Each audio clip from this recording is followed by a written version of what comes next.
الرجیم بسم اللہ الرحمن الرحیم وَلَمَّا جَاءَتْ رُسُلُنَا لُوطًا سِيءَ بِهِمْ وَضَاقَ بِهِمْ ذَرْعًا وَقَالَ هَذَا يَوْمٌ عَصِيبٌ وَجَاءَهُ قَوْمُهُ يُهْرَعُونَ إِلَيْهِ وَمِنْ قَبْلُ كَانُوا يَعْمَلُونَ السَّيِّئَاتِ قَالَ يَا قَوْمِ هَؤُلَاءِ بَنَاتِي هُنَّ أَطْهَرُ لَكُمْ فَاتَّقُوا اللَّهَ وَلَا تُخْزُونِ فِي ضَيْفِي أَلَيْسَ مِنْكُمْ رَجُلٌ رَشِيدٌ قالوا لقد علمت ما لنا في بناتك من حق وإنك لتعلم ما نريد قال لو أن لي بكم قوة أو آوي إلى ركن شديد قالوا يا لوط إنا رسل ربك لن يصلوا إليك فأسر بأهلك بقطع من الليل ولا يلتفت منكم أحد إلا امرأتك إنه مصيبها ما أصابهم إن موعدهم الصبح أليس الصبح بقريب فلما جاء أمرنا جعلنا عاليها سافلها وأمطرنا عليها حجارة من سجيل منضود مسومة عند ربك وما هي من الظالمين ببعيد صدق الله العظيم.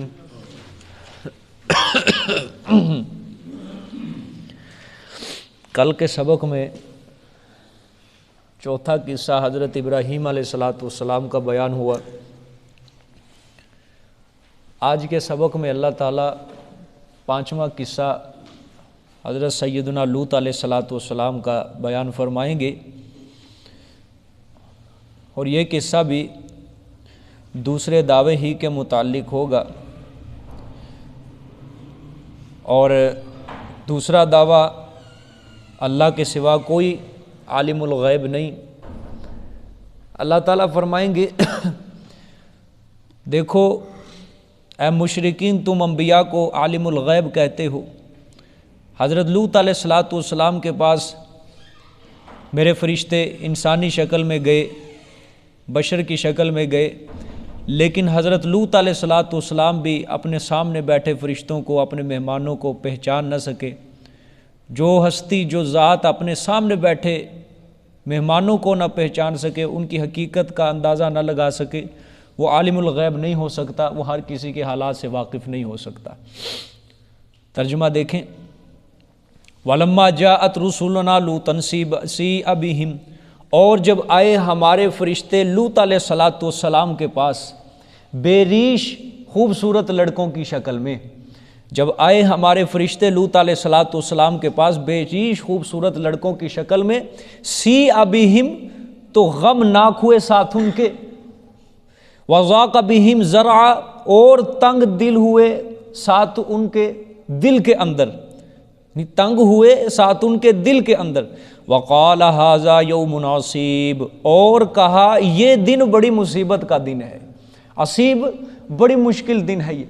حضرت لوط علیہ السلام یہ حضرت ابراہیم علیہ السلام کے رشتے کے اندر بھتیجے لگتے تھے، اور حضرت ابراہیم کے بھائی کا نام ہارون تھا، ان کے بیٹے تھے حضرت لوط علیہ السلام. اور حضرت لوط علیہ السلام کا جو بچپن ہے یہ حضرت ابراہیم علیہ السلام کے زیر سایہ ہی گزرا ہے، ان کے زیر تربیت ہی رہے تھے. اور پھر بعد میں اللہ تعالیٰ نے حضرت لوط علیہ السلام کو مستقل نبوت دے کر اس دولت سے مالا مال فرمایا.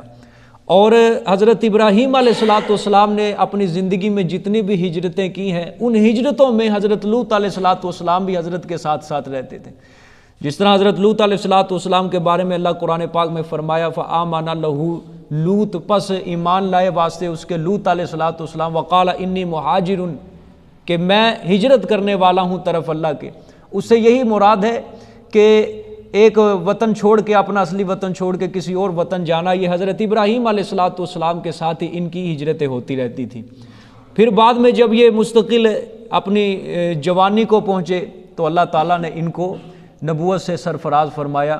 اور یہ جس بستی کی طرف، جس شہر کی طرف اللہ تعالیٰ نے ان کو نبی بنایا تھا، اردن کا شہر ہے ایک صدوم، اس بستی کا نام تھا اس وقت. اس کے بستی کے ارد گرد کئی گاؤں بھی آباد تھے، جن کی ملا کے تعداد، جن افراد کی 4 لاکھ کے قریب ان کی تعداد بنتی ہے، اس کے طرف حضرت لوط علیہ السلام نبی بنا کر بھیجے گئے۔ اور یہ جو بستی تھی، آج کل جہاں سمندر ہے بحر میت، یہ بحر میت کے قریب قریب یہ شہر سارا بستا ہے۔ آج کل اس کو بحر لوط کے نام سے بھی یاد کیا جاتا ہے، بحر میت کے نام سے بھی اس کو یاد کیا جاتا ہے۔ یہ اسی کنارے کے قریب قریب یہ بستی ہوا کرتی تھی، ٹھیک ہے۔ اور حضرت لوط علیہ السلام کی قوم کے اندر جو گناہ تھے، جن گناہوں کے اندر، جن منکرات کے اندر، جن فاحشات کے اندر ان کی قوم مبتلا تھی، بس چپ ہی بلی ہے کہ ایک ایسے گناہ کی موجد تھی، ایسے غلیظ گناہ کی موجد تھی کہ جس گناہ کو حضرت لوط علیہ السلام کی قوم سے پہلے کسی ایک قوم نے بھی اس گناہ کو ایجاد نہیں کیا تھا۔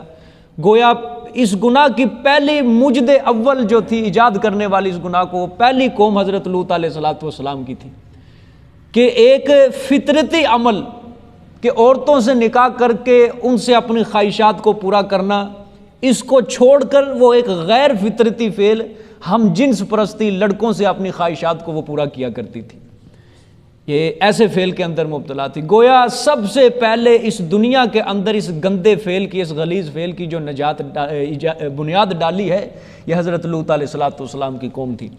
اس کے علاوہ مورخین حضرات لکھتے ہیں کہ اس قوم کے اندر ایک اور خباثت پائی جاتی تھی کہ باہر سے آنے والے مسافروں کو، سوداگروں کو، یہ جو ان کی بستی میں سے گزر کے جاتا، مثلا رات کا وقت ہو جاتا تو وہ مسافر تاجر جو ہوتا تھا، سوداگر ہوتا تھا، وہاں مقیم ہو جاتا تو اس سوداگر سے، اس تاجر سے یہ مال لوٹ لیا کرتے تھے، اور بڑے عجیب انداز سے لوٹا کرتے تھے۔ کس طرح لوگ آتے اس تاجر کے پاس، سوداگر کے پاس جو اس بستی میں مقیم رہتا، اس کے پاس مال چیک کرنے کے بہانے سے آتے کہ میں مال یہ چیک کرنا چاہتا ہوں۔ دیکھتے دیکھتے ایک آتا، تھوڑا سا مال اٹھاتا، اپنی جیب میں ڈال دیتا، دوسرا آتا، وہ اپنا مال اٹھاتا، وہ اپنی جیب میں ڈال دیتا، اس طرح چلتے چلتے اس کا مال ہی ختم کر دیتے، جس طرح آج ہمارے معاشرے کے اندر بھی یہ کام ہوتا ہے، ٹھیک ہے۔ کوئی بیچارہ سیل لگا کے بیٹھ جائے نا، عورتیں ہوتی ہیں، مرد ہوتے ہیں جن کے دلوں کے اندر خباثت ٹپک رہی ہوتی ہے، اور رش ہوتا ہے، بس تھوڑی تھوڑی اٹھا کے چادر کے اندر، تھوڑی تھوڑی اٹھا کے جیب کے اندر، اور شام کو جب ٹوکری خالی ہو جاتی ہے پھر مالدار کو پتہ چلتا ہے کوئی یہاں سے گزر، ٹھیک ہے۔ تیسری خباثت بھی ان کے اندر پائی جاتی تھی کہ پرلے درجے کے خبیث لوگ تھے، یہ بے عقل لوگ تھے، یہ لوگ قوم لوط کے لوگ۔ ان کی بے عقلی مورخین نے لکھی ہے کہ حضرت ابراہیم علیہ السلام نے ایک مرتبہ اپنے ایک ملازم کو، نوکر کو، حضرت لوط علیہ السلام کی خیر و عافیت پوچھنے کے لیے بھیجا ان کی بستی صدوم کی طرف۔ جب وہ ملازم آیا حضرت لوط کی بستی، وہ داخل ہونے لگا، ایک اجنبی شخص تھا، اسی بستی کا مقیم تھا وہ، اس نے پتھر اٹھا کے اس مسافر کو مار دیا جو حضرت ابراہیم علیہ السلام کا بھیجا ہوا تھا۔ اس کے سر میں جب بجا تو اس کا سر پھٹا تو خون نکلنے لگ گیا۔ اب وہ بے عقل اس مسافر کو پتھر بھی مارا، اسے جا کے کہتا ہے دیکھ میں نے تجھے پتھر مارا ہے، اس پتھر مارنے کی غرض سے تیرا سر پھٹا، تیرا سر سرخ ہوا، لہٰذا مجھے اس کی اجرت دے، مجھے اس کا کرایہ دے۔ اس نے کہا میں کیا اجرت دوں تجھے، میرا تو نے سر پھاڑ دیا، سرخ کر دیا، اب بھی تم مجھ سے کرایہ لے رہے، پیسے مانگ رہے۔ وہ نہ ہٹے، اس مقیم نے کہا میں تجھے عدالت کے اندر لے کے چلتا ہوں، جج کے پاس۔ وہ کھینچتا ہوا اس کو عدالت کے اندر لے کے گیا جب، تو جج بھی آگے بے وقوف بے عقل، مدعی کا بیان سن کر اس نے بھی فیصلہ دے دیا کہ واقعتاً مسافر کو اس کی اجرت دینی چاہیے، اس کی محنت لگی، اس کی وجہ سے اس کا سر سرخ ہو گیا، ٹھیک ہے۔ اب وہ مسافر نے کیا کیا، اس نے پتھر اٹھا کے جج کا سر پھوڑ دیا۔ اس نے کہا جو میں نے اجرت دینی تھی نا اس کو، مقیم کو، اب جو تیری بنتی ہے نا تو اس کو دے دینا ابھی۔ اس طرح کہتا وہ بھاگ کے چلا گیا۔ یہاں سے بخوبی معلوم ہوتا ہے کہ یہ قوم بڑے بڑے منکرات کے اندر، بڑے بڑے فاحشات کے اندر، بڑے بڑے گناہوں کے اندر یہ قوم آباد تھی۔ اور حضرت لوط علیہ السلام نے بھی ان کو بڑا سمجھایا کہ تم کیسے گناہوں کے اندر مبتلا۔ سورۃ اعراف کے اندر آتا ہے نا کہ حضرت لوط نے سمجھایا اتأتون الفاحشۃ ما سبقکم من احد من العالمین، اور ظالموں تم نے ایک ایسی برائی کے اوپر سبقت لے گئے ہو کہ جہان والوں میں سے کسی ایک نے بھی اس برائی کو ایجاد نہیں کیا ہے، کہ ایسے گناہ کی طرف تم رغبت رکھتے ہو کہ تم سے پہلے کسی قوم نے بھی اس گناہ کو ایجاد نہیں کیا، تم نے اس گناہ کو ایجاد کر دیا ہے، ٹھیک ہے۔ یہ حضرت لوط علیہ السلام اپنی قوم کو بڑی تبلیغ بڑا سمجھاتے تھے. تو یہاں پہ اللہ تعالیٰ نے اس واقعہ کو ذکر نہیں کیا، بلکہ یہاں پہ اللہ تعالیٰ نے ایک اور مسئلہ سمجھانے کے لیے حضرت لوط علیہ السلام کا واقعہ ذکر کیا ہے. یہ دیکھیں جی جب اللہ تعالیٰ کے فرشتے کل کے سبق میں آنا حضرت ابراہیم علیہ السلام کے پاس آئے تھے بیٹے کی خوشخبری لے کر اور قوم لوط کے عذاب کا سنانے کے لیے، وہی فرشتے جب حضرت ابراہیم علیہ السلام سے فارغ ہوئے تھے اب وہ سیدھا گئے حضرت لوط علیہ السلام کے پاس. جب وہ فرشتے حضرت لوط علیہ السلام کے پاس گئے انہوں نے اب شکل کو چینج کیا، حسین خوبصورت لڑکوں کی شکل کو انہوں نے اپنایا. جب حضرت لوط کے گھر گئے تو حضرت بڑا پریشان ہوئے، جس طرح آیت کے اندر آئے کہ حضرت لوط علیہ السلام سی ابہم غمناک ہوئے اور وذاق بہم ذرا تنگ دل ہوئے، اور دل اتنا تنگ ہو گیا، ظاہری بات ہے وہ تو انسانی شکل میں تھے، اور ادھر سے اپنی قوم کی بد کرداری کا بھی حضرت کو پتا تھا کہ میری قوم کس کردار کے اندر مبتلا ہے، اور اتنا تنگ دل ہوئے کہ اس تنگ دلی کو اپنے دل میں چھپا نہ سکے، اپنی زبان پر لے کے آئے اور زبان سے کیا کہا، قال ھذا یوم عصیب. اللہ نے وہ جملہ بھی ذکر کر دی کہ ہائے آج کا دن بڑی مصیبت کا دن ہے. یہ پیغمبر جس دل سے جس پیغمبر نے یہ آواز نکالی ہوگی زبان سے، یہ اللہ ہی جانتے اور اس کا دل جانتے، اس کی زبان جانتی ہے. سمجھے، ہائے آج کا دن بڑی مصیبت کا دن ہے میرے اوپر کہ میری قوم کے لوگ میرے مہمانوں کو کہیں رسوا نہ کر دیں. معلوم ہوتا ہے مہمان کی رسوائی یہ انسان کو برداشت نہیں ہونی چاہیے. تبھی تو حضرت کہہ رہے ہیں کہ میری قوم کے لوگ بد کردار ہیں، میرے مہمانوں کی کیا کریں گے رسوائی. ایسے میزبان تھے کہ مہمانوں کی رسوائی کے اوپر کہہ رہے ہیں کہ ہائے آج کا دن بڑی مصیبت کا دن ہے میرے لیے. اور اللہ نے نیز یہ مشرکین مکہ کو سمجھائی. یہ بات دو باتیں یہاں سے نکلتی ہیں، دو باتیں سمجھنی ہیں. پہلی بات کہ حضرت لوط علیہ السلام عالم الغیب نہیں ہے. اگر حضرت لوط علیہ السلام کو آنے والے حالات کا علم ہوتا، اگر وہ عالم الغیب ہوتے، ہر چیز سے واقف ہوتے، ہر ذرے سے، اللہ نے فرمایا تو وہ اپنے سامنے بیٹھے مہمانوں کی حقیقت کو پہچان لیتے. معلوم ہوا حضرت لوط علیہ السلام تنگ دل ہوئے، غمناک ہوئے. کس لیے؟ کہ حضرت لوط کو پتہ ہی نہیں تھا کہ جو میرے گھر میں مہمان آئے ہیں یہ فرشتے ہیں. سمجھ آئی؟ یہ انسان نہیں ہے، یہ کیا ہے؟ فرشتے ہیں. اگر عالم الغیب ہوتے تو یہ حضرت کو تنگ دل ہونے کی کیا ضرورت تھی؟ یہ غم کھانے کی کیا ضرورت تھی؟ غم اس لیے کھایا، تنگ دل اس لیے ہوئے کہ حضرت کو پتہ نہیں تھا اپنے مہمانوں کے بارے میں. اور اللہ نے مسئلہ سمجھا دیا، جو اپنے گھر آئے مہمانوں کے، اپنے سامنے بیٹھے بندے کے بارے میں پتہ نہ چلا سکے تو وہ غیر کے حالات سے کس طرح واقف ہو سکتا ہے.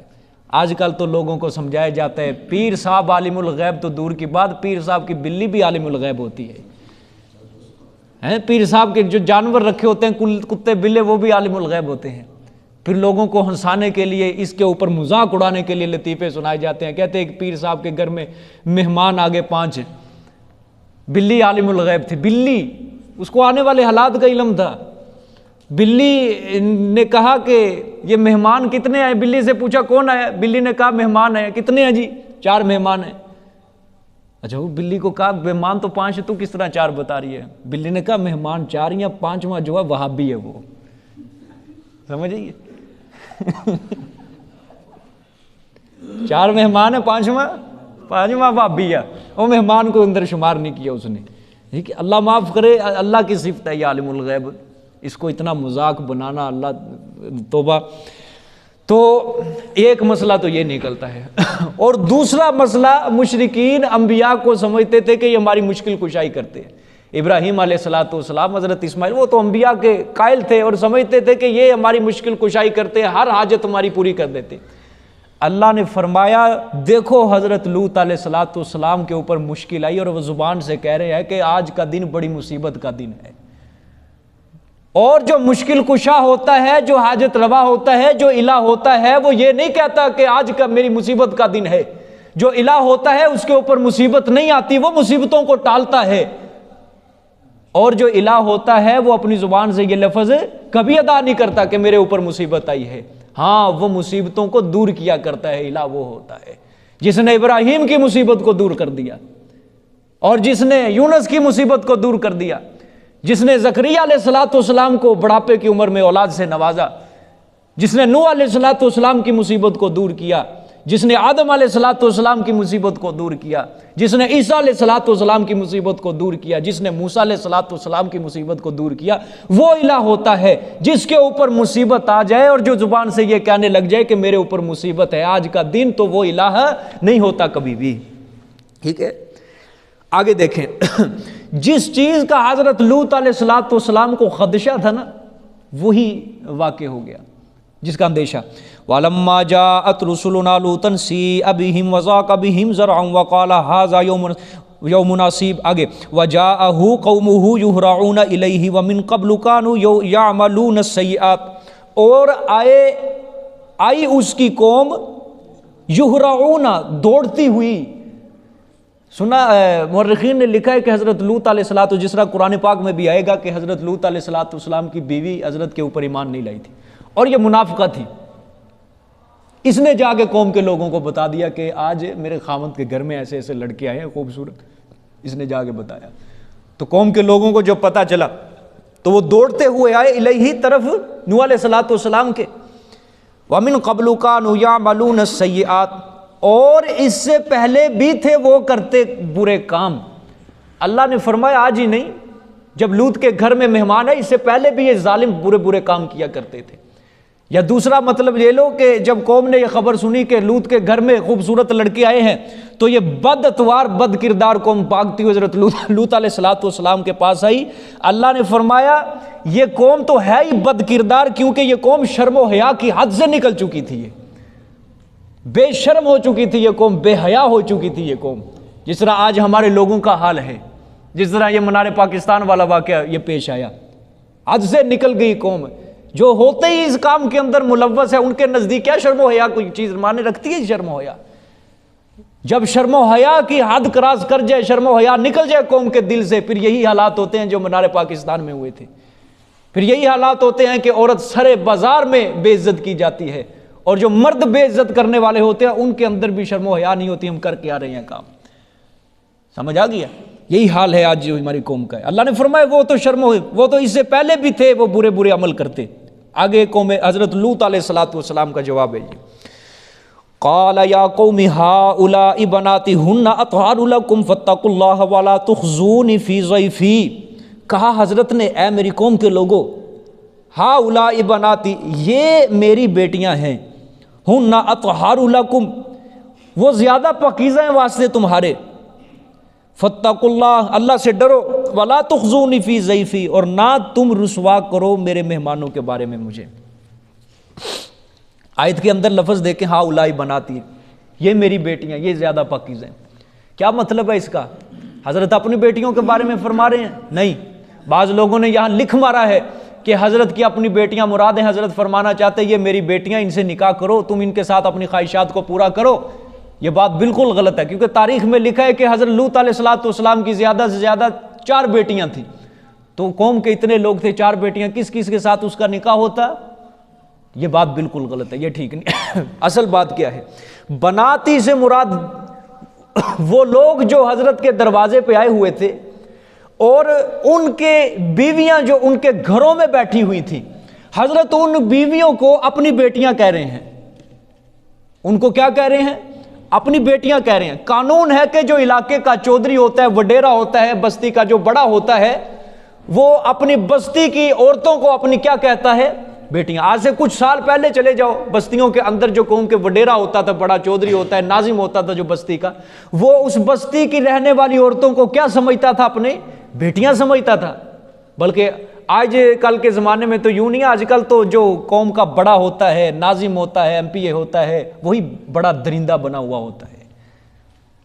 قوم کے جو بڑے لوگ ہوتے ہیں آج وہی درندے بن چکے ہیں، لیکن آج سے کئی سال پہلے چلے جاؤ یہی بات تھی کہ جو بڑے لوگ ہوتے تھے وہ اس بستی کی عورتوں کو اپنی بیٹیاں سمجھا کرتے تھے۔ بالکل اسی طرح اب بات سمجھو، جو نبی ہوتا ہے نا، نبی، اس کی جو امت کی بیٹیاں ہوتی ہیں، نبی اپنی امت کا روحانی باپ ہوتا ہے۔ اگرچہ امت کی 2 قسمیں ہیں، امت اجابت، امت دعوت۔ امت دعوت، امت اجابت اس کو کہتے ہیں جس نے نبی کی دعوت کو قبول کر لیا، اور امت دعوت اس کو کہتے ہیں کہ جس نے نبی کی دعوت کو ابھی تک قبول نہیں کیا، لیکن ہے تو وہ بھی امت۔ تو گویا نبی اپنی امت کا کیا ہوتا ہے؟ روحانی باپ ہوتا ہے۔ تو اس وجہ سے حضرت نوح علیہ الصلوۃ والسلام نے فرمایا یہ میری بیٹیاں ہیں، یہ تمہارے لیے زیادہ پاکیزہ ہیں۔ اللہ تعالیٰ نے فطرت کے اندر بھی یہی بات رکھی ہے، تم ان کے ساتھ نکاح کرو اور جائز طریقے سے تم ان کے ساتھ اپنی خواہشات کو پورا کرو۔ اور حضرت لوط علیہ الصلوۃ والسلام کی قرآن پاک میں دیکھنا بار بار یہی آئے گی، سورہ شعراء کے اندر، سورۃ عنکبوت کے اندر، سورۃ ذاریات کے اندر، کہ تم مردوں کے ساتھ ہی تم صرف خواہش پوری کرنے کے لیے رہ گئے ہو، عورتوں کے ساتھ نکاح کرو۔ اور یہ غصے کے اندر حضرت لوط علیہ الصلوۃ والسلام نے یہ جملہ فرمایا کہ یہ اے میری قوم، یہ میری بیٹیاں، یہ زیادہ پاکیزہ ہے، اللہ سے ڈرو، خدا کے لیے میرے مہمانوں کے بارے میں مجھے رسوا نہ کرو۔ ٹھیک ہے، فاتقوا اللہ، آگے فرمایا اللہ سے ڈرو، اس بری خصلت سے باز آ جاؤ، میرے مہمانوں کے بارے میں مجھے رسوا نہ کرو، ولا تخزونی فی ضیفی، اور نہ تم رسوا کرو میرے مہمانوں کے بارے میں۔ ٹھیک ہے، آگے اللہ اکبر، الیس منکم رجل رشید، کیا نہیں ہے تم میں سے کوئی آدمی نیک راہ، کوئی اچھا آدمی نہیں ہے تم میں سے؟ اللہ اکبر، کہتے ہیں حضرت لوط کے اوپر صرف ان کی بچیاں ایمان لے کے آئی تھی، بس مورخین نے لکھا ہے، باقی کوئی قوم کا فرد ایمان نہیں لے کے آیا۔ اور جب فرشتوں نے کہا نا کہ آپ اپنی بستی کو خالی کر کے، صرف بچیاں ساتھ گئی تھی ان کے، اور کوئی نہیں تھا۔ اس لیے حضرت فرما رہے الیس منکم رجل رشید، بدبختو تمہارے اندر کوئی بھی نیک آدمی نہیں ہے، کوئی اچھا آدمی نہیں ہے۔ یہی جملہ ہر ڈپارٹمنٹ کے سامنے لکھا ہونا چاہیے، یہی عدالتوں کے سامنے، session court, high court, supreme court, جہاں انصاف کے فیصلے ہوتے ہیں نا، پارلیمنٹ کے سامنے لکھا ہونا چاہیے، ہر محکمے کے سامنے، بینک کے سامنے لکھا ہونا چاہیے، جدھر سود کھایا جاتا ہے، جدھر رشوت، سوئی گیس کے محکمے کے سامنے رشوت لی جاتی ہے، الیس منکم رجل رشید، کیا نہیں ہے تم میں کوئی بھلا آدمی؟ اور کتنے دردناک انداز سے حضرت لوط نے یہ فرمایا ہوگا جب یہ قوم کے لوگ ان کی بات نہیں مان رہے ہوں گے، اور تم میں کوئی بھی بھلے مانس آدمی نہیں ہے، کوئی بھی بھلا آدمی نہیں ہے، کوئی بھی اچھا آدمی نہیں ہے۔ اللہ اکبر۔ آگے قوم نے کیا جواب دیا؟ قالوا لقد علمت ما لنا فی بناتک من حق، کہا انہوں نے، قوم کے لوگوں نے، البتہ تحقیق تو جانتا ہے، ما لنا، ہمارے بارے میں، ٹھیک ہے، تحقیق جانتا ہے تو، ما لنا، نہیں ہمارے واسطے، فی بناتک، تیری بیٹیوں کے بارے میں، من حق، کوئی حق، یعنی کوئی ضرورت نہیں ہے ہمیں تیری بیٹیوں کے، ٹھیک ہے، کوئی ضرورت نہیں ہے ہمیں اس چیز کی۔ وَإِنَّكَ لَتَعْلَمُ مَا نُرِيدُ، اور بے شک تو البتہ جانتا ہے جو کچھ ہم ارادہ رکھتے ہیں۔ انہوں نے کہا اے لوط تجھے پتہ ہے ہمیں تیری بیٹیوں کے بارے میں کوئی خواہش، کوئی حاجت نہیں ہے، اور تو جانتا ہے جو کچھ ہم چاہتے ہیں، یعنی ہمارا لڑکوں کی طرف راغب ہونا تجھے بخوبی معلوم ہے، ہم یہی چاہتے ہیں کہ تو یہ لڑکے ہمارے حوالے کر دے، اور یہ جو تو لڑکیوں کی پیشکش کر رہا ہے یہ ہمارے لیے فضول ہے، ہم نہیں اس کو چاہتے۔ ٹھیک ہے، اچھا، سورت غالباً اعراف کے اندر پڑھ کے آئے ہیں، جب حضرت لوط علیہ الصلوۃ والسلام نے ان کو بڑا سمجھایا، ان ظالموں نے پتہ کیا کہا تھا؟ اخرجوہم من دیارہم فی من قریاتکم، اخرجوہم من قریاتکم، اس آدمی کو اپنی بستی سے نکالو۔ قوم کے لوگوں نے کیا کہا؟ اس نوح کو، یہ جو پیغمبری کا دعویٰ کر رہا ہے، روز روز نصیحتیں، اس کو نکالو اپنی بستی سے، انہم اناس یتطہرون، بے شک یہ تو اپنے آپ کو بڑا پاکیزہ سمجھتا ہے، مقدس سمجھتا ہے۔ یعنی کہنا وہ یہ چاہتے تھے کہ ہم کو رذیل کہہ رہا ہے، ہم کو ناپاک کہہ رہا ہے، ہم کو گندا کہہ رہا ہے، اور اپنے آپ کو پاک باز اور مقدس کہہ رہا ہے۔ تو رذیل ناپاک لوگوں کے ساتھ پاک باز کا کیا کام ہے؟ اس کو نکال دو اپنی بستی سے۔ یہ روز روز کی رکاوٹیں، روز روز کی نصیحتیں، یہ دعوت، یہ تبلیغ، یہ کام ہی ختم ہو جائے اور ہم اپنا کھل کے کام کر سکیں۔ یہ حضرت لوط علیہ الصلوۃ والسلام کو قوم نے یہ تانا دیا، اس کو اپنی بستی سے کیا کر دو؟ نکال دو۔ جس طرح آج کل کوئی حق والا مولوی کھٹکتا ہے لوگوں کو کہ یہ کیا ہمارے کام کے اندر رکاوٹ بنا ہو، اس کو نکالو یا اس کو مارو یا اس کو روئے زمین سے ختم کرو۔ یار کوئی اچھی بات سمجھانے والا کسی کو مل جائے، یار کیا یہ ہمیں سمجھاتا رہتا ہے، بلکہ آج تو باپ بھی نافرمان اولاد کے اوپر بوجھ بنا ہوتا ہے۔ جس طرح بوڑھا باپ اپنی اولاد کو سمجھاتا ہے نا، بچے یہ نہ کام کر، یہ نہ کام کرو، اولاد اس کو بوجھ سمجھتی ہے اپنے اوپر۔ اور بعض بدبخت تو ایسے ہیں، پتہ نہیں رب نے کدوں انہوں موت دینی ہے، پتہ نہیں کب یہ ہمارے سر سے اٹھے گا یہ، اس لیے اپنے گھر کے اندر اس کو علیحدہ کمرہ ڈال دیتے ہیں۔ اس کی کھانسی آنا بھی ان کو پھر یہ نہیں اچھا لگتا، وہ جب چھینک بھی مارتا ہے بیچارہ بوڑھا باپ، اس کو اچھا نہیں لگتا۔ پھر کمرے سے جب گزرتے ہیں تو گالی دے کے گزرتے ہیں، پتہ نہیں کیا سے کیا کہہ کے گزر جاتے ہیں۔ سمجھے؟ آج کل یہ حالات ہو رہے ہیں۔ تو نبی جو ہوتا ہے اپنی قوم کا بہت زیادہ خیرخواہ ہوتا ہے۔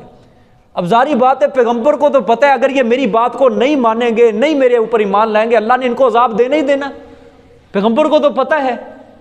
لیکن پیغمبر اسی وجہ سے خیر خواہی کرتے ہیں، اور نہ اللہ کے عذاب میں غرق ہو جانا، نہ مبتلا ہو جانا، بچ جاؤ۔ ظاہری بات ہے وہ دن رات صبح و شام اپنی قوم کو سمجھائے گا، جس طرح حضرت نوح علیہ السلام نے فرمایا یا اللہ میں نے دن رات ایک کر دیا۔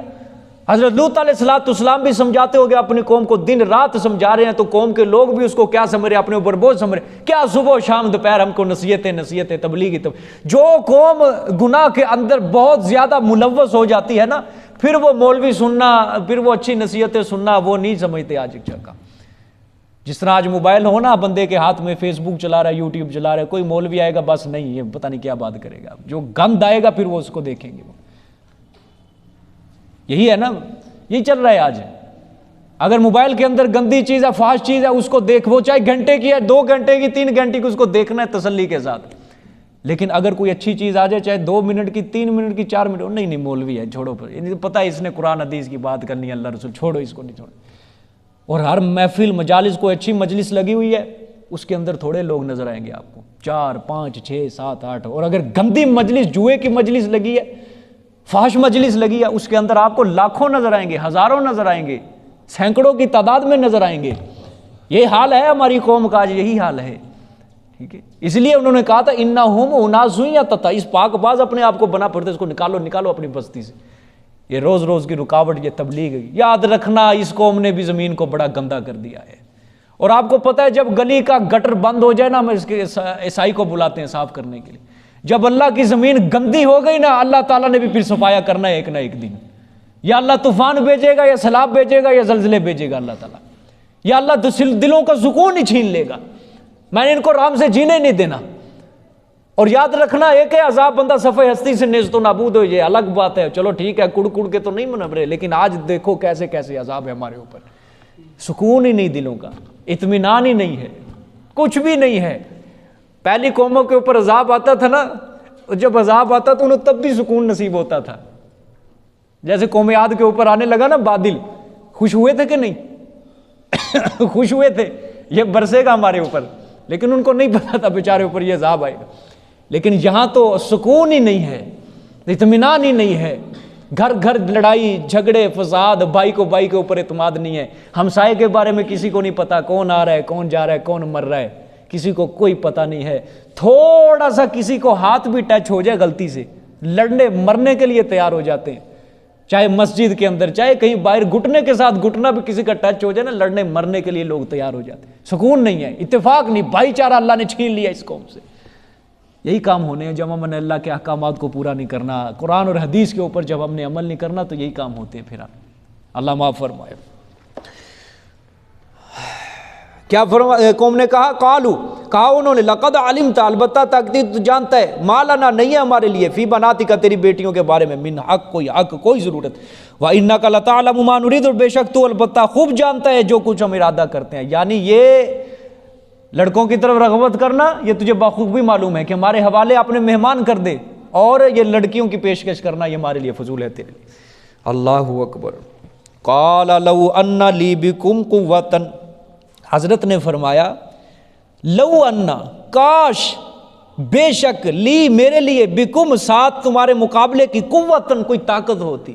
اللہ اکبر، میرے پاس کوئی طاقت ہوتی، کاش میرے اندر تمہارے مقابلے کی طاقت ہوتی، میں تم کو خود ہی دور کر دیتا اپنے دروازے سے۔ طاقت نہیں میرے پاس، قوت نہیں ہے۔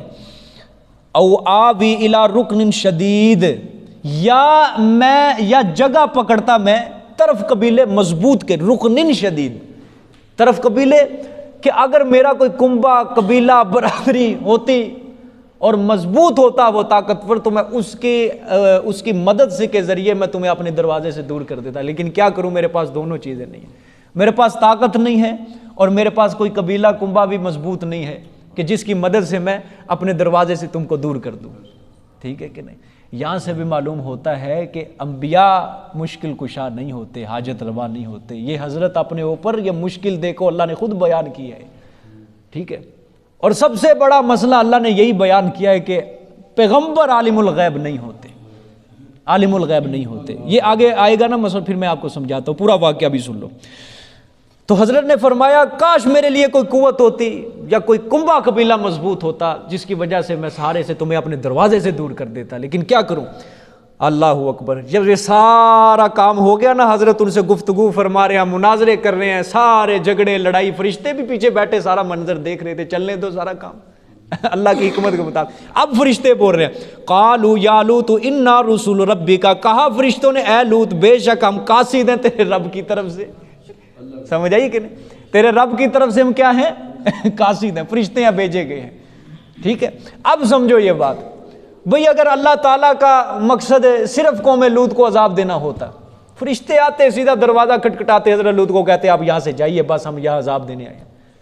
کیا ضرورت تھی یہ سارا قصہ بیان کرنے کی؟ قوم کے لوگ آئے، فرشتے آئے، خوبصورت شکل میں آئے، دروازہ کھٹکھٹایا، حضرت لوط کے گھر آئے، اپنے آپ کو مہمان ظاہر کیا، حضرت لوط تنگ دل ہوئے ہیں، اپنے آپ کے اوپر غم کے اندر وہ نڈھال ہو گئے حضرت لوط، اور زبان سے کہہ رہے ہیں آج کا دن بڑی مصیبت. کیا ضرورت تھی یہ سارے کام کرنے کی؟ فرشتے کہتے، اللہ تعالیٰ کہتے بس جا کے قوم لوط کو کہہ دو سائڈ پہ ہو جاؤ. اللہ سمجھانے یہ مسئلہ چاہتے ہیں کہ دیکھو حضرت لوط اپنے گھر میں آئے ہوئے مہمانوں کو بھی پہچان نہیں سکے ہیں. اللہ سمجھانے ہی اصل یہ مسئلہ چاہتے ہیں. ٹھیک ہے کہ نہیں؟ وگرنہ اللہ تعالیٰ بس یہی صرف چھوٹا سا قصہ بیان کر دیتے، بس 2 لائنوں 3 لائنوں کے اندر جو بند ہے. لیکن اللہ نے تفصیل کے ساتھ بات سمجھائی کہ میرے سوا عالم الغیب کوئی نہیں ہے. ٹھیک ہے.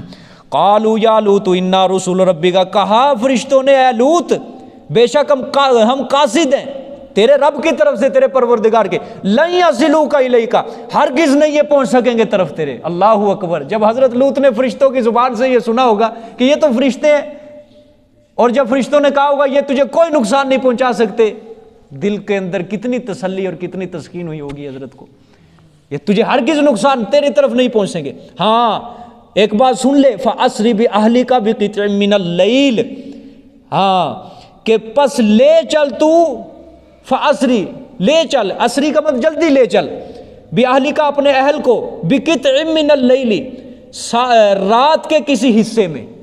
ٹھیک ہے، رات کے کسی حصے میں اپنے اہل کو جو تیرے اوپر ایمان لے کے لے کر چل بس. وَلَا يَلْتَفِتْ مِنْكُمْ أَحَدٌ، اور نہ متوجہ ہو تم میں سے کوئی ایک، کب کہاں؟ پیچھے کی طرف مڑ کے بھی نہیں دیکھنا کسی نے، بس چلے جانا ہے. إِلَّا امْرَأَتَكَ، مگر بیوی تیری بیوی تیرے اوپر ایمان نہیں لائی. کیوں؟ کیا ہوگا اس کے ساتھ؟ إِنَّهُ مُصِيبُهَا مَا أَصَابَهُمْ، بے شک وہ، ہاں بے شک پہنچنے والا ہے اس کو بھی، یعنی آپ کی بیوی کو، اس کو بھی، ما اصابہم جو ان کو پہنچے گا عذاب، یعنی جو تیری قوم کے لوگوں کو عذاب پہنچنے والا ہے تیری بیوی کو بھی وہ عذاب پہنچنے والا ہے. ٹھیک ہے، تیری بیوی نافرمانوں میں سے ہے، اسی قوم سے، یعنی منافقہ تھی حضرت لوط کی بیوی. اور آپ کو پتہ ہے پہلی شریعتوں کے اندر مشرکہ عورت سے، منافقہ عورت سے نکاح جائز تھا پہلی شریعتوں میں. وہاں پہ یہ قید نہیں تھی کہ مسلمان ہونا ضروری، موحد ہونا. لیکن آپ صلی اللہ علیہ وسلم کی شریعت کے اندر لا تنکحوا المشرکات، کے مشرکہ عورت سے نکاح نہ کرو. یہاں پہ پابندی لگا دی گئی ہماری شریعت کے اندر کہ مشرکہ عورت سے نکاح کیا ہے؟ حرام ہے. اور مشرک مرد کے ساتھ بھی نکاح کیا ہے؟ حرام ہے. سمجھ آ گئی؟ سورۃ بقرہ کے اندر یہ میں مسئلہ سمجھایا ہوں. ہاں اگر کوئی غیر مسلم کتابیہ عورت ہے، یہودی ہے، عیسائی ہے، غیر مسلم ہے، مسلمان مرد کا نکاح اس عورت کے ساتھ جائز ہے. غیر مسلم کتابی عورت کے ساتھ مسلمان مرد کا نکاح جائز ہے، لیکن کتابی مرد کا مسلمان عورت کے ساتھ نکاح جائز نہیں ہے. ٹھیک ہے، اور یہ بھی صرف جو اسلام نے یہ کہا ہے نا کہ مسلمان مرد کا نکاح غیر مسلم کتابی عورت کے ساتھ جائز ہے، یہ کوئی فرض واجب ثواب نہیں ہے، یہ صرف ایک رخصت دی گئی ہے، بس رخصت دی گئی. صحابہ اکرام نے جب یہ نکاح کرنے شروع کر لیے تھے نا، یہ حضرت عمر رضی اللہ تعالیٰ کے دور میں ایران عراق کے جب علاقے فتح ہوئے تو مسلمانوں نے غیر مسلم کتابی عورتوں کے ساتھ نکاح کرنا شروع کیا. جدھر دیکھو غیر مسلم کتابی عورت کے ساتھ. حضرت عمر نے منع فرما دیا کہ تمہارے لیے یہ بہت زیادہ نقصان دہ ہے. حضرت نے فرمایا اس کے 2 نقصان ہو سکتے ہیں. جو تمہارے یہودیوں عیسائیوں کی عورتوں کو تم اپنے گھروں میں نکاح کرا کے لے کے آئے ہو، پہلا نقصان تمہارے لیے یہ، اگر تم انہی کے ساتھ نکاح کرتے تمہاری اپنی عورتیں مسلمانوں کی کدھر جائیں گی. قرآن نے ٹھیک ہے حکم دیا لیکن وہ صرف جائز کی حد تک قرار دیا، کوئی فرض واجب نہیں ہے. اور دوسرا نقصان یہ ہوگا کہ وہ عیسائی لوگ خود بھیجیں گے ان کو خوبصورت بنا کے، تم ان سے نکاح کرو گے اور تمہارے گھروں کے راز جا کے وہ اپنے بادشاہوں کو بتائیں گے، تمہارا سیاسی اور ملی نقصان ہوگا بہت بڑا. حضرت عمر نے منع فرما دیا تھا اس چیز سے کہ کوئی نہیں کرے گا اس چیز کا. آج عرب لوگ یہی نقصان اٹھا رہے ہیں بہت بڑا. ان ظالموں کے گھرانے اور اندر کھاتے غیر مسلم کتابی عورتوں کے ساتھ، یہودیوں کے ساتھ، عیسائیوں کے ساتھ انہوں نے نکاح کروائے، اور دیکھ لو آج کس طرح پھنسے ہوئے ہیں یہ لوگ۔ بالکل آج امریکہ کے مٹھی کے اندر ہے عرب ہمارا۔ یہ تو حرمین شریفین کی برکات ہیں بہت زیادہ، وگرنہ آج یہ بھی برما کا حال ہوا ہونا تھا ادھر بھی۔ سمجھ آ گیا کہ نہیں؟ تو یہ نقصان حضرت عمر رضی اللہ تعالیٰ عنہ، اللہ تعالیٰ نے ایک بہت فہم و فراست کے مالک تھے، اللہ نے سوچ دی، سمجھ دی، سمجھ آئیے، اور بڑی سیاست کے ماہر تھے وہ حضرت عمر رضی اللہ تعالیٰ عنہ، کہ مصر کا بہت بڑا مورخ ڈاکٹر طہ حسین جس کے بارے میں بول اٹھا کہ دنیا کی بڑی مہذب قوموں نے زور لگا لیا کہ ہم اپنے قانون کو حضرت عمر کے قانون کے مطابق کر لے، لیکن وہ اپنی قوم کو حضرت عمر کے قانون کے مطابق نہیں کر سکی کبھی بھی۔ مورخین نے، غیر مسلم بھی، حضرت عمر رضی اللہ، لال کریش اڈوانی جو تھا، اس نے کہا تھا اگر دنیا کے اوپر انصاف قائم کرنا چاہتے ہو زیر زمین کے اوپر تو مسلمانوں کے امیر المومنین حضرت عمر کا انصاف قائم کرو، اس کا قانون لاگو کر دو زمین کے اوپر، تب انصاف قائم ہو جائے گا۔ سمجھا گیا؟ غیر مسلم بھی مانتا ہے۔ یہ تو مسلمان ہی بدبخت ہے، اس نے اپنی شخصیات کو، اپنی تاریخ کو، اپنی سوانح کو، اپنے بزرگان دین کی تعلیمات کو چھوڑا ہوا ہے، اور غیروں کے دروازے پہ جا کے، اس کے دروازے پہ دہلیز پہ جا کے اپنے سر کو جھکاتا ہے، اپنی جبین کو جھکاتا ہے۔ تو فرشتوں نے کیا کہا؟ یا لوت، اے لوت، بے شک ہم قاصد ہیں تیرے رب کی طرف سے، لن یصلوا الیک، ہرگز نہیں پہنچیں گے طرف تیرے، فاسری باہلک، پس جلدی کر تو ساتھ اپنے اہل کے، رات کے کسی حصے میں چلا جا، لے چل تو، ولا یلتفت منکم، اور نہ تو متوجہ ہوئے تم میں سے کوئی ایک الا امرأتک، مگر بیوی تیری، انہ مصیبہ، بے شک پہنچنے والے اس کو، ما اصابہم، جو پہنچے گا ان کو۔ اللہ اکبر۔ حضرت لوط علیہ السلام بھی ظاہری بات بڑا سمجھایا ان کو، لیکن یہ قوم نہ سمجھی۔ سورۃ عنکبوت کے اندر آئے گا، انہوں نے بھی کہہ دیا تھا ائتنا بعذاب اللہ ان کنت من الصادقین۔ قوم لوط نے بھی یہ چیلنج کیا تھا کہ جس اللہ کے عذاب سے تمہیں ڈراتا ہے، ٹھیک ہے، اگر تو سچوں میں سے لے عذاب ہمارے اوپر، ٹھیک ہے۔ اور آج بھی اگر کسی بڑے سے بڑے شرم و حیا جس کے اندر نہ ہو، جس کی حیا مر چکی ہو، اس کو سمجھاؤ، آخر میں آ کے وہ بھی کہہ دیتا ہے، جب اس کو ہم کہیں نا مرنے کے بعد اللہ کو منہ دکھانا قبر میں، وہ بھی آخر میں آ کے یہی بات کہتا ہے، دیکھی جائے گی جو دیکھے، ٹھیک ہے۔ اسی سے ملتا جلتا لفظ ہوتا ہے وہ، کہ جس طرح گزشتہ قوموں نے کہا نا لے اللہ کا عذاب اگر تو سچوں میں سے، اگر کوئی خیر خواہ کسی کو سمجھائے نا، کسی گناہ سے روکے، اور ٹھیک ہے قبر میں جائیں گے دیکھی جائے گی، مرنے کے بعد اللہ کے سامنے جا دیکھی جائے گی، یا مرنے سے پہلے توبہ کر لیں گے، ٹھیک ہے، یہی جملہ اسی کے ساتھ ملتا جلتا ہے۔ جس کا دل یار گناہ کی وجہ سے، قرآن میں نے کہا نا سب سے زیادہ گناہ کے اوپر زور دیتا ہے، گناہ چھوڑو، گناہ چھوڑو، گناہ چھوڑو۔ قرآن نیکی کے جو حکم دیتا ہے بہت کم دیا ہے، بہت کم نظر آئے گا آپ کو، سب سے زیادہ اللہ تعالیٰ گناہ کے اوپر روک رہے ہیں، گناہ چھوڑو، گناہ چھوڑو۔ جب ہم نے گناہ نہیں نہ چھوڑنا، کبھی بھی نیکی ہم کو فائدہ نہیں دے گی، لاکھ زور لگا لو، جب تک گناہ کی نفرت ہمارے دل میں نہیں آئے گی، لاکھ بندہ نمازیں پڑھ لے نہیں فائدہ دے گی اس کو، جب تک ہم گناہ نہیں چھوڑیں گے۔ قرآن سب سے زیادہ گناہ چھوڑنے کے اوپر ہی زور دے رہا ہے، گناہ چھوڑو، نافرمانی کو چھوڑو، نافرمانی کو چھوڑو، نافرمانی کو چھوڑو۔ ہم نے آج صرف یہی رکھا ہے، بس نماز پڑھ لو، روزہ رکھ لو، نماز پڑھ لو، روزہ رکھ لو، بس یہی کام ہے، باقی جو مرضی کرتے رہو، جو مرضی کرتے رہو، صرف یہی دین رہ گیا، 5 وقت کی نماز ادا کرنا، بس یہی تو صرف دین نہیں ہے، اور بھی دین کے مطالبات ہیں، اور بھی دین کے تقاضے ہیں۔ اللہ کی حدود کو توڑنا، اللہ معاف کرے، اللہ معاف کر دیتا اس کو۔ یہ قوم لوط ہے، کس فعل کے عادی تھے؟ غیر فطرتی فعل کے عادی تھے، ہم جنس پرستی کے عادی تھے، اللہ نے معاف کر دیا ان کو؟ کبھی نہیں کیا اللہ۔ یہ بھی آئے گا دیکھنا ان کے اوپر کیسا عذاب اترا تھا۔ ہاں، حضرت لوط نے پوچھا، جب یہ سارے یہ خبر آ رہی تھی تو حضرت لوط علیہ السلام یہ جو قوم سے گفتگو فرما رہے تھے نا، دروازہ بند کیا ہوا تھا، قوم باہر کھڑی تھی، حضرت لوط دروازہ بند کر کے، مورخین لکھتے ہیں، کھڑے ہوئے تھے اور گفتگو چل رہی تھی۔ جب قوم کے لوگ اپنی ہٹ درمی اور ضد کے اوپر اڑے رہے، دروازہ توڑنے کے اوپر آ گئے۔ اب حضرت لوط پریشان ہو گیا، میں کیا کروں گا، اب تو کچھ بھی نہیں باقی رہا، دروازہ توڑنے پہ آ گئے۔ پھر فرشتے بولے کہ اے لوط آپ پریشان نہ ہو، یہ آپ کی طرف نہیں پہنچیں گے۔ اچھا، یہاں پہ قرآن پاک نے ایک واقعے کی طرف اشارہ کیا ہے۔ حضرت جبرائیل علیہ السلام نے پوچھا آپ ہٹ جائیے ذرا دروازے سے، آنے دیں ان کو اندر ذرا، میں دیکھ لوں گا ان کو۔ کہتے جب حضرت لوط دروازے سے ہٹے، انہوں نے دروازہ توڑا، آئے قوم کے لوگ تینوں کی طرف، فرشتوں کی طرف، انہوں کیا پتا تھا یہ کون لوگ ہیں، کون بیٹھے ہیں۔ جب یہ آئے نا اندر تو حضرت جبرائیل اٹھے، پھر اپنا پر ذرا مارا ان کے سروں کے اوپر، ان کے منہوں کے اوپر، یہ سارے نبینے ہو گئے تھے۔ جب نبینے ہو گئے تو پھر جب واپس پلٹے تو ایک دوسرے کے اندر بجتے ہوئے جا رہے ہیں اور ساتھ کہہ رہے ہیں او ہو یہ جو قوم ہے، وہ جو لوط کے گھر میں مہمان ہیں یہ سب جادوگر ہیں، نکلو یہاں سے، بھاگو یہاں سے نکلو۔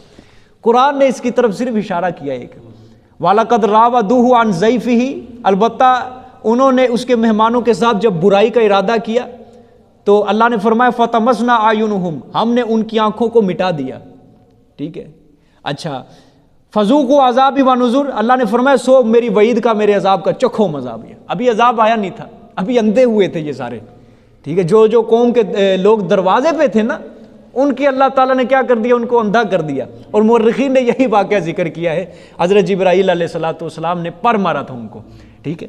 اچھا آگے دیکھیں، جب فرشتوں نے کہا نا کہ بس آپ نے کیا کرنا ہے، آپ نے رات کے کسی حصے میں اپنے جو آپ کے اوپر ایمان لے کے آئے ان کو لے کے آپ نے چلے جانا ہے، تو حضرت نے پوچھا کہ عذاب کب آئے گا؟ اچھا فرشتوں نے کہا اِنَّ مَوْعِدَهُمُ الصُّبْحُ، بے شک اس کا وعدہ، ان کا وعدہ صبح ہے، رات جو ہی ختم ہوگی، صبح جو ہی سٹارٹ ہوگی، شروع ہوگی، عذاب ان کے اوپر بھیج دیا جائے گا، ٹھیک ہے۔ اچھا جو ہی صبح شروع ہوگی، حضرت لوط اپنی قوم سے اتنا تنگ تھے، اتنا تنگ تھے، حضرت نے فرمایا الیس الصبح بک، کہ صبح تو بہت دور ہے اور رات تو بڑی لمبی پڑی ہے۔ فرشتوں نے کہا الیس الصبح بقریب، کیا صبح نزدیک نہیں ہے؟ صبح بھی آ جائے گی، ٹھیک ہے۔ حضرت کو یہ جو اتنا لمبا جو انتظار دیا گیا نا رات کا، تاخیر کا، یہ اس وجہ سے دیا تاکہ آپ تسلی سے، اطمینان سے بستی سے نکل جائیں۔ بعد میں جب سارے کافر اس بستی کے اندر رہ جائیں گے نا، پھر جب اچھی طرح یہ اپنے گھروں میں رہے ہوں گے، اور جو صبح کو وقت، جو ہی رات کا آخری پیر ختم ہو، جو صبح جب جو ہی شروع ہوگی، اس وقت کیوں ان کے اوپر عذاب کا وقت مقرر کیا گیا؟ مفسرین لکھتے ہیں اس کی وجہ یہ ہے، کافر کو صبح کی نیند بڑی عزیز ہے، ٹھیک ہے۔ جس طرح لوگ فجر کی نماز نہیں نہ پڑھتے، فجر کے بعد، فجر کے وقت ان کو سونا بڑا عزیز ہوتا ہے، لڑنے مرنے کے لیے تیار ہو جاتے ہیں۔ کافر جو، جس طرح آپ صلی اللہ علیہ وسلم نے فرمایا نا فجر اور عشاء کی نماز منافق کے اوپر کیا ہے، مشکل ہے، دشوار ہے، وہ نہیں پڑھ سکتے۔ کافروں کو اس وقت بڑا سکون آتا ہے، بڑا اطمینان آتا ہے۔ تو جب یہ سارے سکون میں ہوں گے، آرام کر رہے ہوں گے، اطمینان سے لیٹے ہوں گے، ان کے وہم و گمان کے اندر بھی نہ ہوگا یہ کام، یہ سب، ٹھیک ہے۔ پھر اور دوسری بات ہے، اس وقت سارے لوگ گھروں میں کیا ہوتے ہیں، جمع ہوتے ہیں، ادھر ادھر نہیں کیا۔ جب سارے یہ بستی کے اندر جمع ہو گئے نا، تسلی کے ساتھ ان کے اوپر عذاب میں مبتلا کیا جائے گا۔ یہ ساری ان کے لیے کیا ہو رہی ہیں، تدبیریں ہو رہی ہیں یہ ساری، ٹھیک ہے۔ اللہ تعالیٰ کیا کر رہے ہیں، یہ ساری تدبیریں، اور نہیں پتا، وَهُمْ لَا يَشْعُرُونَ، ان کو نہیں پتا تھا یہ سارا ہمارے خلاف کیا کیا کام ہو رہے ہیں۔ الیس الصبح بقریب، فرشتوں نے کہا کیا صبح قریب نہیں ہے؟ پتہ نہیں حضرت لوط یہ کتنے کو تنگ تھے ایسی قوم سے، ایسی گندی قوم سے، کیا صبح قریب نہیں ہے؟ ٹھیک ہے۔ ہاں فلما جاء امرنا، پس جب آ گیا ہمارا حکم، کیا آ گیا؟ اللہ کا عذاب آ گیا، حکم آ گیا۔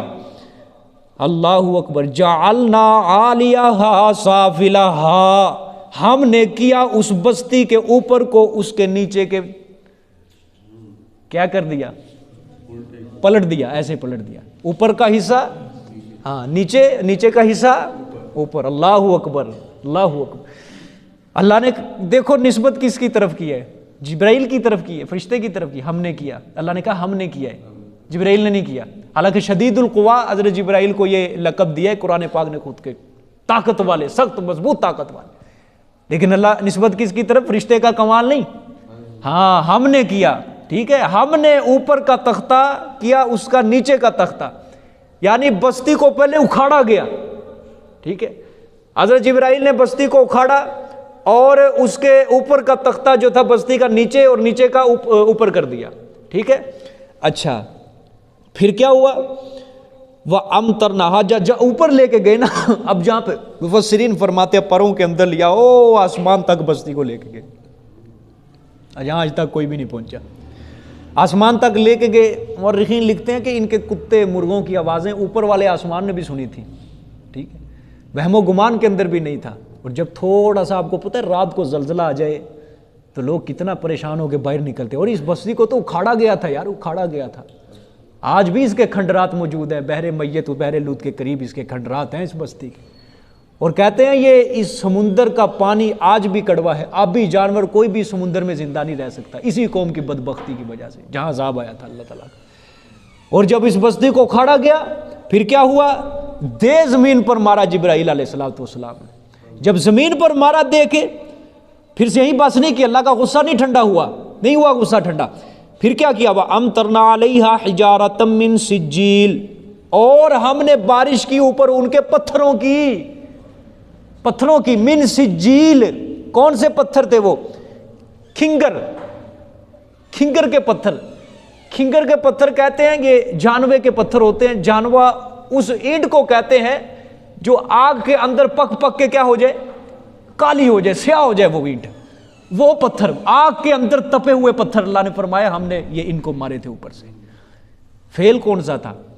ٹھیک ہے، اچھا یہ جو یہاں پہ ہمارے استاد یہاں پہ ایک بڑا نقطہ اٹھایا کرتے ہیں کہ یہ جو بستی کو کھاڑا گیا نا، اللہ فرمائے ان کا نیچے کا تختہ اوپر، اوپر کا تختہ نیچے، یہ جس فعل کے اندر ملوث تھے نا اس برائی کے ساتھ ان کی سزا بھی بڑی مناسبت رکھتی ہے، سمجھ رہے ہو؟ ہاں، جو فعل کے اندر جس برائی کے اندر یہ ملوث تھے، ان کا جو بستی کا حصہ اوپر نیچے کیا گیا نا، ان کی سزا کے ساتھ یہ بہت بڑی مناسبت رکھتی ہے، یہ جو ان کو سزا ملی ہے، ٹھیک ہے، ان کی برائی کے ساتھ۔ اللہ اکبر، ٹھیک ہے، اللہ معاف فرمائے۔ یہ ہمارے معاشرے کے اندر بھی یہ چیز بڑی بڑھتی جا رہی ہے۔ آپ صلی اللہ علیہ وآلہ وسلم کی بڑی سخت حدیث ہے، یہاں پہ بڑی سخت وعید ہے۔ آپ صلی اللہ علیہ وسلم نے فرمایا کہ اللہ تعالیٰ نے 7 بندوں کے اوپر لعنت بھیجی ہے، عرش سے، اپنے عرش سے 7 بندوں کے اوپر لعنت بھیجی، 6 بندوں کے اوپر ایک بار بھیجی اور ایک بندے کے اوپر اللہ نے 3 بار لعنت بھیجی ہے۔ وہ بندہ کون سا ہے؟ آپ صلی اللہ علیہ وسلم نے فرمایا من عمل عمل قوم لوط ملعون، من عمل عمل قوم لوط ملعون، من عمل عمل قوم لوط ملعون۔ جس نے قوم لوط کے عمل کو اپنایا وہ لعنتی ہے، جس نے قوم لوط کے عمل کو اپنایا وہ لعنتی ہے، جس نے قوم لوط کے عمل کو اپنایا وہ لعنتی ہے۔ 3 بار اللہ نے اپنے عرش عظیم سے لعنت بھیجی۔ اور حضرت ابو ہریرہ رضی اللہ تعالیٰ عنہ کی روایت ہے، وہ فرماتے ہیں کہ اللہ تعالیٰ کے غضب میں صبح و شام 4 بندے ہوتے ہیں، صبح و شام اللہ کے غضب میں، اللہ کے غصے کے اندر 4 بندے۔ پہلا بندہ وہ مرد جو عورت بننے کی کوشش کرے، ٹھیک ہے، عورتوں کی حرکتیں اپنائے، ٹھیک ہے، اور وہ عورت جو مرد بننے کی کوشش کرے۔ کتنے ہو گئے؟ 2۔ وہ مرد جو کسی جانور کے ساتھ غیر فطری فعل عمل کرے چوپائے کے ساتھ۔ 3۔ چوتھا ہم جنس پرستی، مرد اپنے آپس میں خواہش پوری ہے۔ 4 بندے اللہ نے فرمایا صبح و شام میرے غضب کے اندر ہیں۔ اور میری بات یہ لکھ لینا، جس بندے نے اپنی زندگی کے اندر زنا کیا ہے یا کسی لڑکے کے ساتھ غیر فطرتی عمل کیا ہے، 30 سال کیوں نہ گزر جائیں، 40 سال کیوں نہ گزر جائے، 50 سال گزرنا جائے، ایک نہ ایک دن یہ گناہ ایسا، ایک نہ ایک دن یہ قوم کے اوپر، عوام کے اوپر، لوگوں کے اوپر اللہ ظاہر ضرور کرتا ہے۔ یہ گناہ چھپا نہیں رہتا۔ یہ زنا اگر اس نے اپنی زندگی میں 50 سال، پرانی بات ہوگی، کسی کو پتہ نہیں چلا، 50 سال بعد اس کا یہ گناہ اللہ بتائیں گے سارے لوگوں کو، اور اس وقت بتائیں گے جب اس کی اولاد کے اندر، اس کے لوگوں کے اندر، اس کی قوم کے اندر اس کی عزت ہوئی ہوگی، اللہ تعالیٰ اس کے اس گناہ کو ظاہر کر دے۔ اور اللہ سے کوئی مشکل ہے؟ یہ کوئی مشکل نہیں ہے، کوئی مشکل نہیں ہے۔ چاہے وہ ایسی جگہ پہ جا کے گناہ کر لے، جنگل کے اندر جا کے، چاہے وہ تحت سرا کے اندر جائے گناہ کر لے، جہاں اس کو کوئی بھی دیکھنے والا نہ، اللہ کے اللہ ظاہر ضرور کر دیتے ہیں اس چیز کو۔ چاہے کسی لڑکے کے ساتھ اس نے ہم جنس پرستی کی ہو، اللہ تعالیٰ اس گناہ کو ضرور ظاہر کرتے ہیں، اللہ تعالیٰ اس کو دنیا میں ضرور ذلیل کر دیتے ہیں اس کو۔ قوم لوط کے اوپر جو عذاب آیا تھا یہ کوئی چھوٹا عذاب نہیں تھا، یہ بہت بڑا عذاب تھا ان کے اوپر، اور ساری قوموں سے زیادہ سخت عذاب ان کے اوپر آیا، یہ بہت برا عذاب آیا ان کے اوپر کہ بستی کو اکھاڑا گیا، پھر اس کو زمین پر مارا گیا، پھر اللہ نے یہیں بس نہیں کی، پھر پتھروں کی بارش کی گئی، ٹھیک ہے، اور پھر وہ پتھر بھی عام نہیں تھے بلکہ دنیا کے پتھروں سے جدا تھے، آگ سے تپے ہوئے سیاہ کر کے پتھروں کی اللہ نے بارش کی۔